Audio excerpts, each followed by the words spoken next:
Hello guys, this is Imani back from Cozy Guys Podcast. This will be a different video. This will be my first game review video because that was on the list for season 3. So let's get into it. First, the game we're going to be reviewing today is The Last of Us Part 1, specifically the PS5 version. I want to get right into it. So first, I do think the game is mostly good. I really like it. My favorite characters are mainly Joel, and in the story, it really starts off as Joel and his other character named Tess just trying to find a way to survive during the zombie apocalypse, and they run into this girl named Ellie that Joel is forced to take care of, and it's just a matter. So this main story, the main two characters of the story is Ellie and Joel throughout the first part. So they go on adventures. They have near-death experience with zombies getting attacked by just regular people, angry people. And that's what really makes the game good. First, it's a PlayStation exclusive. Second, it's a really good story game. The plot is good, and the moral of the game is good. I actually like it, and it's one of my favorite story games to this day. And I don't really know. I know why I like it, and I don't know, I really like zombie apocalypse games, and that one really fits it. It fits it with, because the first version I played was on PS4, and the latest version I played was on PS5. So, it's the same game, it's just different graphics. But, yeah, I definitely like it. And I like the relationship between Ellie and Joel, mostly, because they have a father-daughter relationship throughout both of the parts. It's part 1 and part 2. Part 2 is a little bit different from part 1, but I mostly like part 1 better because it focused on Ellie and Joel instead of just one of the characters. But when they first meet each other, you could tell how they don't really want to be, how do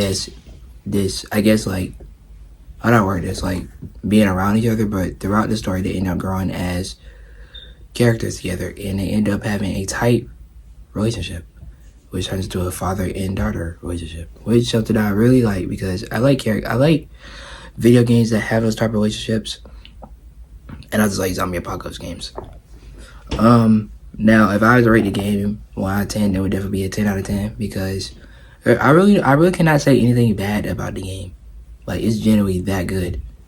And the main thing that I like about it is, like I said, the plot and the way the story has cliffhangers and changes throughout the story. Because during the first part, there's definitely sometimes when I was genuinely scared for the characters, survivability or not, because the story just had that much depth into it. So, hold on. Okay, back to what I was saying. My bad on that. I was somebody that walked in.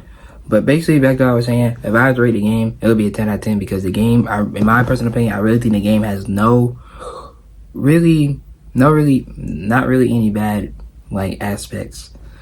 The game is nearly that good. If you look at the graphics compared to 2013, I think that's when the first one came out on PS4. It still looks good for that game being that old, and obviously the PS5 version looks so much better.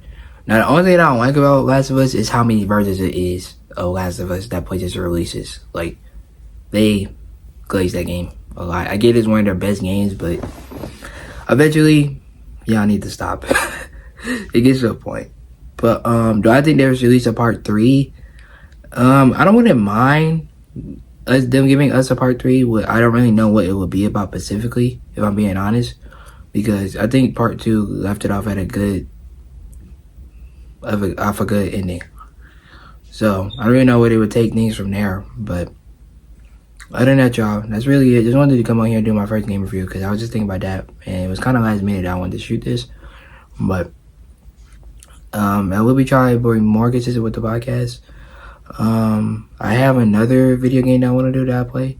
It's a PvP game, so I want to do that, but it's not really a detailed game. Not a detailed game, a story game. So I'll still be getting reviews on non-story games. So that'll probably be my next one. Other than that, then that's really it.